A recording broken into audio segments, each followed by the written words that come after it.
welcome back to another video. Round 3? Round 3 of the big monthly. Round 3. We have Goblins making another appearance. Goblins, always I think good there's time. two kinds of people on the planet, and I'm fairly confident about this. You either have the people who love Goblins, and the people who don't realize yet that they love Goblins. Yeah. You know what I mean? Yeah. I don't think it goes any other way. Yeah. And the other bird we saw was a green-white aggro, but we'll start with the Goblin deck, which we've seen before. Jam-packed full of Goblins to justify the 4 Goblin Grenades, which, I do like Goblin Grenade. Typically, like my versions, I'll play like 1 or 2 Goblin Grenades, but if you're going to play 4, like, you gotta go in with all these Goblins. Yeah. I don't think they're very impactful, the other Goblins. I don't know if they're I don't know if it's worth playing all those Goblins that don't really do anything for the extra damage. But we've seen in the past that it's been very effective, and Dom's 1 month is with it, so like it's obviously doing something. I mean, worst case, he sacks it to a creature that's attacking. Yeah.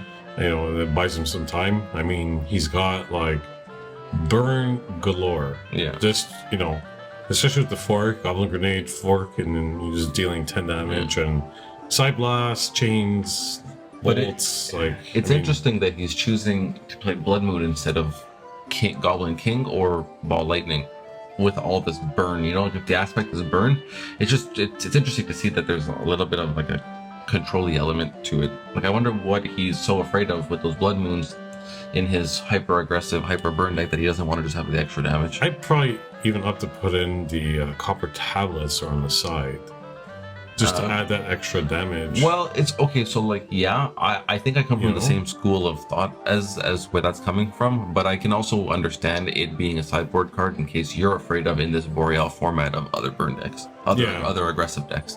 Like, if someone's racing you and you put that card into play, you could be hurting yourself instead of helping, even though you're, Yeah, I guess. But, I mean, I'm surprised he's not playing Force Trip, honestly. Yeah, so that's... So I'm curious if it's a... Again, I can see the cutting of the Force Strip in a world where I'm playing Ball Lightning or Goblin King. Yeah. But then again, in the same vein, when you're playing Blood Moon, you don't need to, maybe in his head he's thinking, I don't have to kill lands, I'm killing lands with the Blood Moon. But yeah, I don't know, the only thing that strikes me as odd in there is the Blood Moons. I think I would lean into more damage from the Kings or from the Ball Lightning. But anyways, we'll see how it goes. And here's our... So moving forward, we have our green-white aggro. So the green cards are fairly similar to what we saw in the first match, right? From a couple JS. of videos back. And but yeah, just leaning into more of the heavier, beefier creatures from the white side. Yeah. The Sarah Angels, the Thunder Spirits, and the Preacher, with some trickery. Yeah. So also in contrast to what we were saying in the first video, where mono green has to be so conscious of the Abyss, when you choose white as the extra color, Disenchant. You're less afraid of the Abyss at that point. It almost has like a little feel of, I want to see the deck, like one Jim Daytone, Swords, Disenchanted, Sarah, has that kind of like the deck vibe to it. I'm surprised there's no regrowth though, main board. Regrowth something, get back a creature. See, like I don't know. But taken away from the aggro aspect, I suppose. Yeah, the thing is the philosophy of putting a Jam Tome to me seems like it aligns with putting a regrowth. Yeah. Like, not saying that those cards need to be in there together, but I can't imagine not playing regrowth unless it's because you find it to be in some degree slow as to what your deck is trying to do. But then in that case, Jam Tome is also slow for what this deck is trying to do. So I'd rather have seen like a Sylvan Library. Sylvan Library, interesting. Yeah, filter out your cards if you're really trying to dig, maybe pay the life to draw those cards just to get ahead a little quicker. I guess again, same thing. You could be maybe afraid that if it's a 4-strip format, there's a lot of burn. So Sylvan Library helps those decks. Could be maybe a fear they have. But I mean, other than that, this Elvish Archers, which is a misprint in Alpha, right? It's a 1/2. Yeah, it's a 1/2 First Strike in Alpha. Then from Beta onwards, it was switched to a 2-1. Yeah, it's such a shame that that's how it was printed, because like when we were playing Alpha 40, I would have loved to have Elfish Archers. I would have loved to make a green deck with Atlanta Boreal, Elfish Archers, but them being a 1-2 is so brutal. Yeah. Well, with the other misprint cards, it changed a lot. Like, was it Orcish Artillery? Yeah. That was 1 and 1 red instead of 1 and 2 red. Red, yeah, jeez. So that was the whole thing. Remember that? Oh wow, that card. Nice little. That card should have a special place in your heart. Yes. For multiple reasons. Yes, I used to play 6 of in the deck because commons not having restrictions. Yeah, but like not only that though, the fact that they were so played because of their errata or misprint, whatever, not errata, their misprint, made it such that they were so sought after that their price went so high that they contributed so much to your workshop. Yeah, that's true. Yeah, they did for, it was unintentional. I just bought it because I had this red-white deck where it was like, I had Power Surge, Cop Red in the main, and those artilleries just, you just fit in. Perfectly. Good, so, but when it came time to move on, it just worked out perfectly. And everything just kind of worked out at that point. Yeah.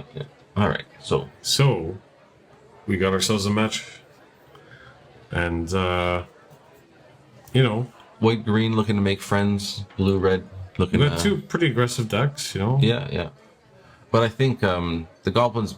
It's interesting because the goblins have to win before the creatures that just block every goblin come into play. But the thing is what's nice about how much burn Dom is playing is that when that point of time happens, they might just be too low on life that the burn will just clean up the rest. Yeah. And a goblin that's unable to attack because of a bigger blocker still gets sacrificed to Goblin Grenade. Or just added damage with the lightning bolt. Yeah. Oh yeah. Block with your Sarah, fine, I'll bolt it. So, and Balloon Brigade is such a good goblin. So we got basically a pretty slow start from each player. Well, basically, this is what's going to happen from Goblin. They're going to play at 1-1. No, but I'm saying there's like no ramp into like playing 3, 4, 5 cards. Oh, we're plowing that right away. Okay. Yeah. Yeah, he's like, I ain't got time to deal with that card. I know where this is going. Follow-up Iron Clockwork would be my favorite, but that doesn't exist in this deck. So Goblin Rock Sled, maybe? Time Walk? Okay. Everyone knows my favorite. Mark, don't start. I just, 2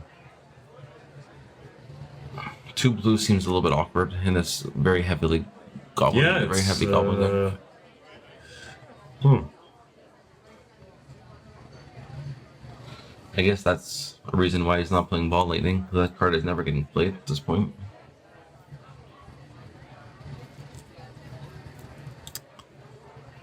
Chain Lightning the Spirit? Yeah, I would.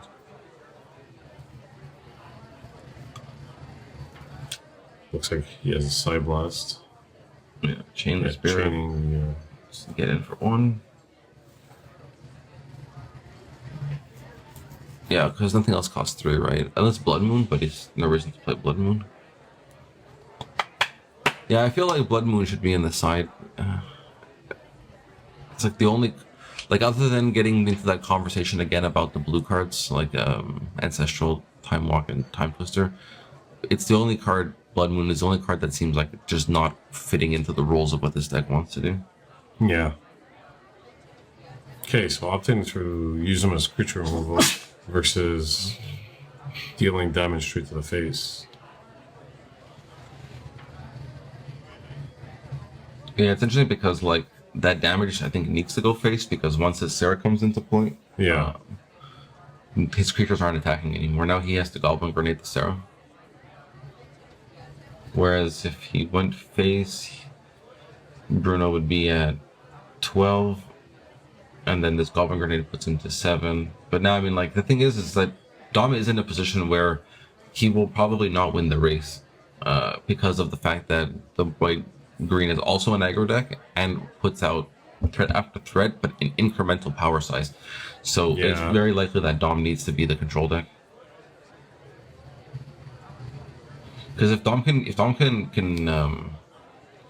the thing is that with what I just said is that Bruno will play usually one card at a time, but will play lands as he does so. So his hand will deplete. So, and Dom can refill the board with a bunch of guys and has so much burn that it can go face. So, if he can just keep up with the 2 cards with land plus threat that Bruno are playing, then he should be able to come out at the end of it with better top decks.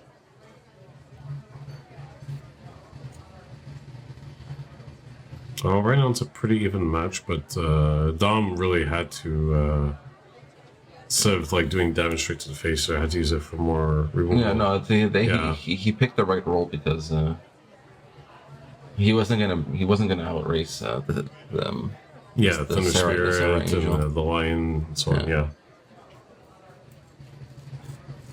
Yeah, so he's playing with over 20 some odd creatures, you know, so... I thought I saw...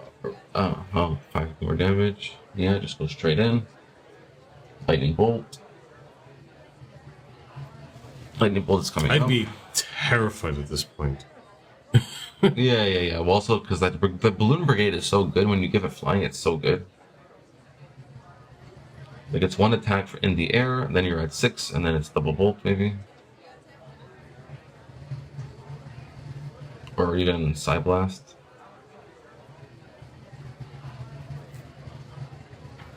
But yeah, just giving flying. Oh, he doesn't want to give it flying. Do we just forget?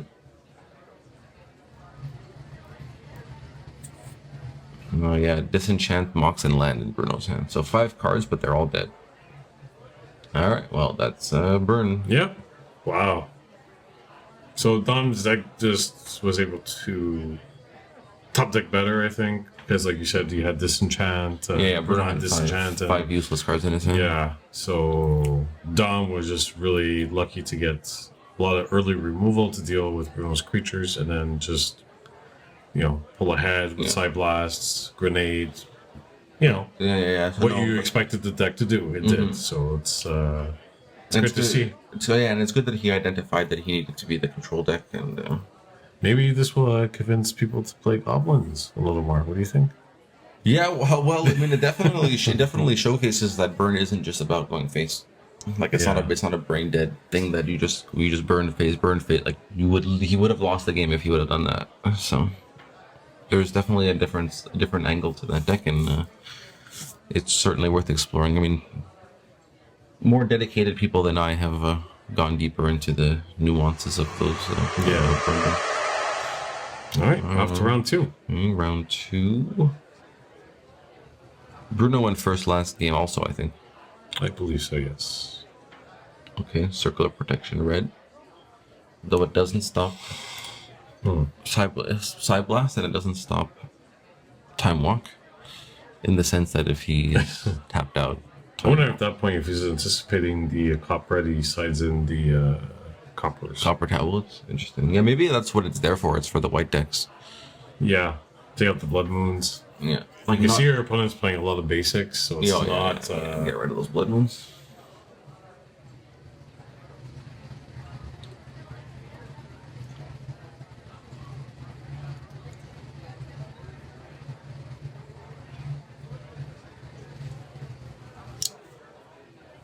So I think I like Circle of Protection first, because then... Yeah, but then you can't activate it.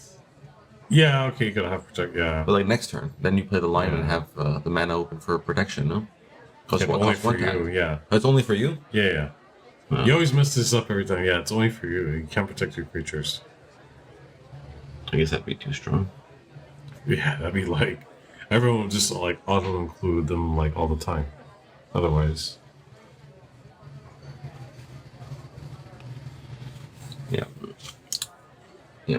Yep. So another burn spell to that dork, probably.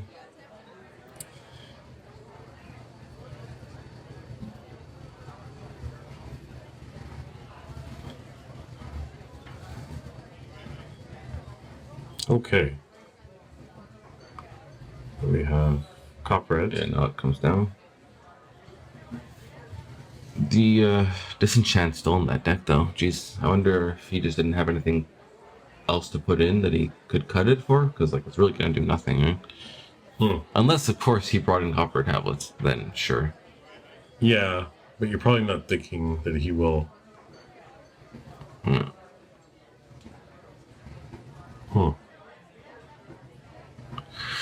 I wonder because depends how much. Because we also don't know if the players know what each other were, if they knew what they were both playing. You know, like, do they share their deck list? Were they talking about it before? Is it is it open field?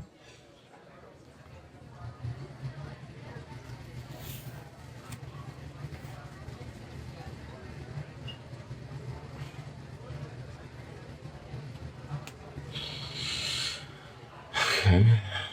Oh. No flying. He wants to. Yeah, I guess that's okay. Honestly, then if your 1/1 acts as removal, then you don't have to put chain lightning. Yeah. Into the 1/1. Because then after, if he sacks the elf, he doesn't have mana this turn, and Dom could like throw some damage to the face.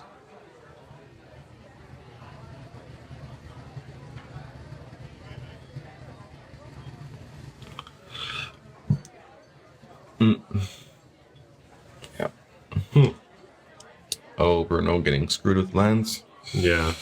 But he can still at least activate twice. Right? Yeah. Well, I wonder why he kept that hand. If you only got a Circle protection enticed him. Yeah, but you need mana. Period. Yeah, especially he's got a pretty high curve, right? He goes all the way up to 5. He's got 4 Urnums, 4 Thunder Spirits, and 4 Saras. He needs to play lands. Yeah, he needs lands, absolutely. Okay, not doing much. I'm surprised he did not sideboard that out, honestly. Blood Moon turns off his own blue, but it's okay. He doesn't have any double blue pips. Plus he has a basic land blue. Yeah. Why would you play another Copperhead and then be tapped out? I think that's a huge misplay. That could be just frustration of not drawing lands but wanting to do something. You know, like not Yeah, but you gotta play smart though. I mean, you know you're gonna take at least 1 damage. Unless he doesn't care about the one and he goes, let me just have the second one. Right? Maybe he feels more comfortable behind it. But yeah, that happens. And forks it, so that's 10. Yeah. See what I mean? Yeah, you took yourself off. But that's the gamble he took, right? He took the gamble and it just didn't. It way didn't pay off. Yeah. See, Bruno not drawing lands at this point. Because now it's gonna be blue burn. Yeah. Well, he's got 8 life left, so if he finds 2 side blasts, okay. Well, now you drew another line. Yeah, so but now he might be enticed to play a creature. I think it's Thunder Spirit in his hand. And it's gonna play it, and it's gonna turn him off of the. Yeah, he's gonna think twice because he just lost. He just lost 10 life to taking himself off the circles. I'd be like, yeah, probably will want to wait. At least have 1 mana source open. Yeah, oh, and fork again. A double fork for the win. That's 8 damage. Can he? Now, when you cast a fork, does that copy the color of the spell? The original spell? Yeah, copy. Yeah. Huh. I wonder why he chain lightning. Might have just been a mistake. But, you know, sometimes you just draw another Sonic Blast off the top. Mm-hmm. Who needs to worry about Circle of Protection, right?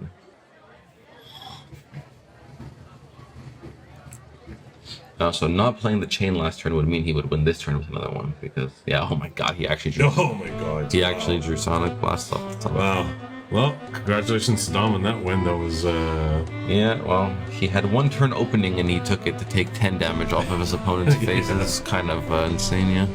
Yeah. So, But correct me if I'm wrong, I don't see Fork in that deck picture. yeah, it's right here under the. Oh shit, Black there's Lotus, just one. Yeah. So I mean, I understand the frustration of getting screwed with mana, but that one mistake of him playing the second Copperhead, Yeah, gave him gave Dom just the opportunity, and that's what I think cost him the game. Just took over. Just the frustration of having playing that card just to say that you're doing something. Yeah, because I guess like you miss land, don't do anything. Miss land, don't do anything. It doesn't. Then you can finally do something. Yeah. Yeah.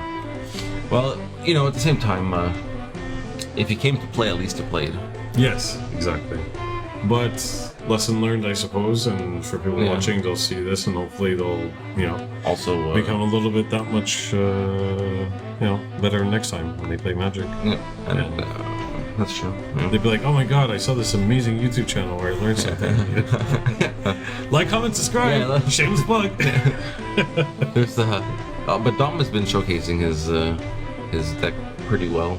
Yeah. A lot of positive results for him, so that's good. Yep. Well, good stuff. Good, fast, good, quick, good, clean, quick, fast games. And Boreal is such a fucking aggressive format. It is. Okay. All right. On to the finals. All right. See you then.